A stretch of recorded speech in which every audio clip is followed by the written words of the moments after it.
درود فراوان. در سالهای اخیر افراد زیادی در جاهای مختلف دنیا ادعا کردند که نفیلیم‌ها یا انسان‌های غول‌پیکر رو دیدن و گفتن ما حاضریم روی این موضوع تحقیق کنیم، اما دولت اجازه ادامه تحقیقات رو نداد.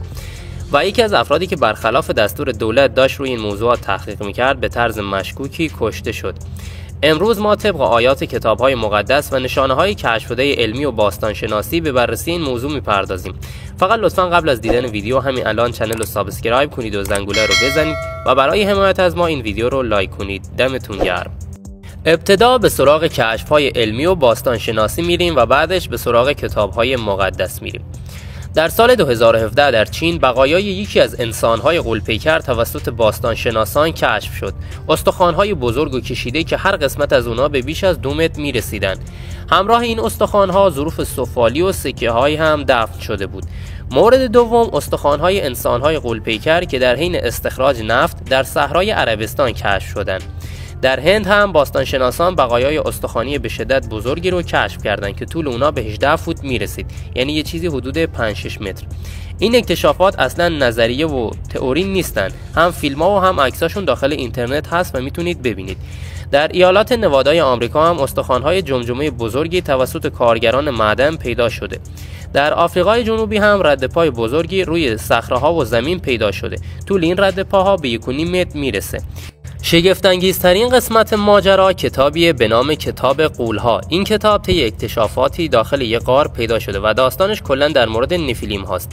زمانی که این کتاب پیدا کردن تکه تکه شده بود، اما محققان مسیحی اونو بازسازی کردن و کتابی به دست اومد به نام کتاب مدرن غول‌ها.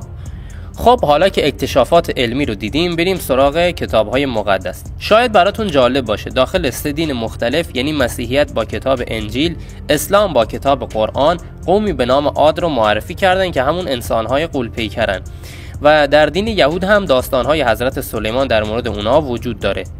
اما نفیلیم‌ها واقعاً چه کسانی بودن و ریشه اونا به کجا وصل میشه؟ برای فهمیدن این موضوع همونطور که گفتم به سراغ کتاب‌های مقدس میریم. قبل از آفرینش انسان موجوداتی در دنیا بودند که طرد شده بودند و چیزی جز خشم و خونریزی در اونها وجود نداشت. آنها همان فرشتگان طرد شده توسط خداوند بودند، چون که از خدا سرپیچی کرده بودند و روبروی خدا ایستاده بودند. این نژاد طرد شده پس از آفرینش انسان مردار شکست دادند و با زنان انسان رابطه برقرار کردند و موجوداتی غول‌پیکر به نام نفیلیم‌ها از رابطه اونا به وجود اومد که پسران خدا نامیده می‌شدند، فرشتگانی که به فرشتگان یاغی یا واشرها معروف شدند. همه چیز روی زمین وجود داشت، از میوه بگیر تا تمام خوراکی‌های دیگه. زنان مجبور بودند تا به فرزندان غول‌پیکر خودشون غذا بدن، اما این موجودات غول‌پیکر سیر نمی‌شدند و همیشه گرسنه بودند. مدتی بعد دنیا وارد مرحله جدیدی شد. غذاها تموم شدند. زمانی که غذایی برای خوردن نبود، این موجودات غول‌پیکر با قدرت‌هایی که داشتن به سراغ شکار حیوانات رفتن و با شکار حیوانات و تغذیه از اونها شکم خودشون رو سیر می‌کردن، تا جایی که دوباره با کاهش نسل حیوانات هم روبرو شدن و مجبور شدن از خود انسان‌ها تغذیه کنن و این کار رو با زور می‌کردن. زمین در فسادی عمیق فرو رفت. فرشتگان سقوط کرده و فرزندان غول‌پیکرشون زمین رو آلوده کرده بودند و نفیلیم‌ها خطری بودند برای انقراض کامل بشریت. سپس خدا چندین فرشته برای مبارزه با این غولای بی‌تربیت روی زمین فرستاد تا بلکه اونا رو ادب کنند و همراه این فرشتگان 2 پیامبر به نام رو و ایناک هم بودند. فرشتگان نازل شده به فرشتگان مرتد و غول‌ها اخطار دادند که از این کاراتون دست بردارید لاشیا و تسلیم خدا بشید. اما موجودات مرتد به هیچ وجه راضی به اطاعت از خدا نشدند و به کار خودشون ادامه دادند. غول‌ها گفتند ما پسران خدا هستیم و نیم انسان و نیم فرشته هستیم. قدرت‌های جادویی و خارق‌العاده داریم. به خاطر همین هیچ وقت مثل انسان‌ها زندگی نمی‌کنیم. اونا ضعیفن. بعد از این ماجرا خدا وعده‌ای به اونا داد، وعده اومدن سیلی بزرگ. بعد از این موضوع غول‌ها ترسیدن و به رهبر واچرها یعنی سامیازا رجوع کردند. واچرها یعنی همون فرشتگان مرتد و ازش درخواست کمک کردند. اما سامیازا که میدونست چه سیل عظیمی در راهه و هیچ کاری نمیتونست بکنه گفت برید گم شید، من خودم موندم چی کار کنم.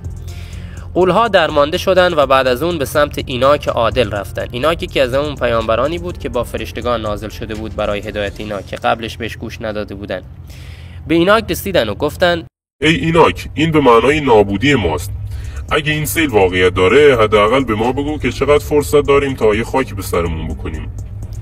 سپس اینای گفت برای شما و پدران شما پیامی از یک قضاوتگر بزرگ دارم، یعنی از طرف خدا پیام داشت، برای تمامی فرشتگان غول‌ها به نام خدای مقدس. این پیام برای سامیازا و همه یارانش که روی زمین هستند فرستاده می شود. تمام انسانها از اعمال تو و فرزندانت شکایت دارند. همکنون هلاکت است با آمدن یک سیل بزرگ، سیلی که همه موجودات را نابود خواهد کرد جز یک نفر به همراه پسرانش در کشتی، یعنی همون نوح، چون این غولا در زمان نوح زندگی میکردن و خیلی ها میگن اصلا دلیل اون سیل بزرگ همین گناهان این غولای لاشی بود، وگرنه مردم اونقدر هم گناهکار نبودن دیگه.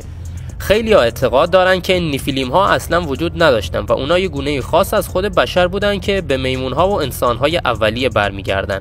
اما خیلی ها هم هستن که میگن نه، نیفیلیم ها وجود داشتن و واقعا باورشون دارن.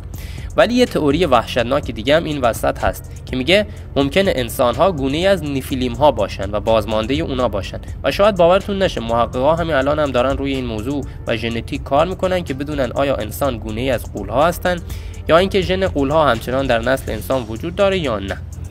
حالا به نظر شما طبق گفته های این افراد که ادعا کردن خودشون این غولا رو دیدن و طبق اکتشافات باستانشناسان که اول ویدیو گفتیم و داستانهای کتابهای مقدس که گفتیم، آیا نیفیلیم ها یا انسانهای غول پیکر واقعا وجود داشتن یا حرفن اینا و صرفا داستانهای باستانی هن؟